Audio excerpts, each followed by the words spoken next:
In this video, I'm gonna show you a simple trick to increase your draw weight by 10 pounds immediately, guaranteed.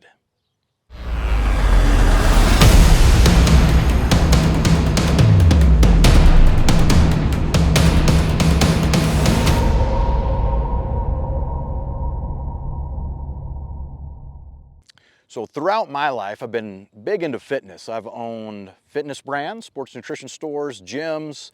I've even been a personal trainer, and with that knowledge, I am able to understand the body and how the muscles work in the body better to give me more longevity in bow hunting and be able to pull more draw weight on my bow. When I can pull more draw weight, that means my arrow can fly faster and I can keep my arrow flatter, and that's what I want as a bow hunter.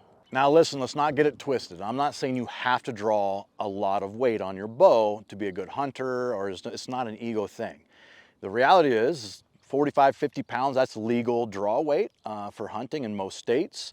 And you absolutely can do this. Where drawing more poundage in your bow comes into play is you want that arrow to be flatter. And the more weight you draw on your bow, the faster and flatter that arrow is going to move, the more energy that's going through the arrow.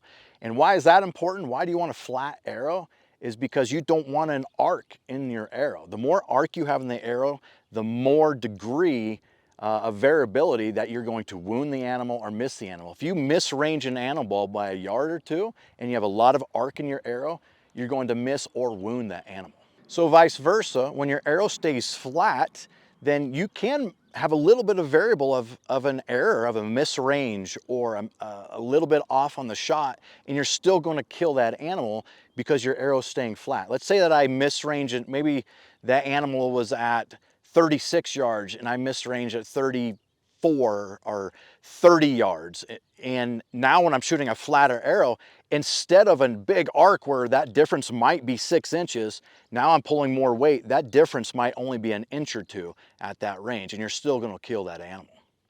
So I talk to hunters on a daily basis, and the consistent theme that I hear is, I would like to bow hunt, but I can no longer bow hunt because I've hurt my shoulder.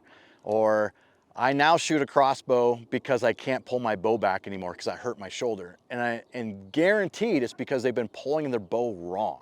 So what I see a lot of times from hunters, the mistake that they make from pulling back their bow is pulling from here and across their body with the elbow down. I even see people arching back like this to try to get their bow back. And the problem with that is you're not using big muscle groups of your body. You're trying to use your inner back to pull, but that is not how it ends up when you're looking like this. That does not end up. What actually is happening right here is you're putting a lot of stress on your rotator cuff, on these little muscles right behind your shoulder right here. And that's how you injure your shoulder. Maybe not right away, but over time, you're going to injure your shoulder pulling like that. I can't even do it. like my bicep cramped. And nope, don't want to do that. I'm gonna hurt myself.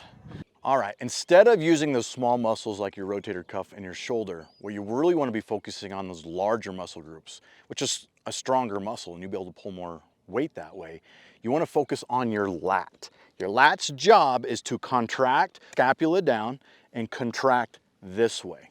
So by using your lat, not only are you going to be pulling more weight, but you're going to prevent injury and have way more longevity in bow hunting. All right, now let's get into, in my opinion, the proper way to draw your bow. Don't mind the pit stains, I've been sweating today.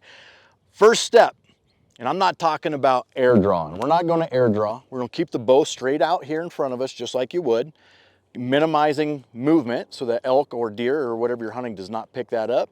The next step is you want to elongate the lat.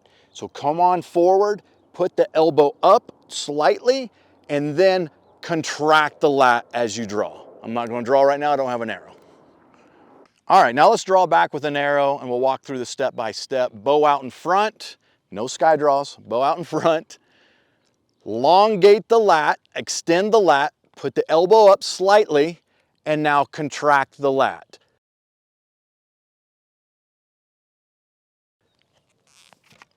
Simple, easy, no strain on the rotator cuff at all. You're using your big muscle group to pull that. and then let it fly. Okay guys, there's a great tip for drawing more weight and having more longevity without injuries while you hunt.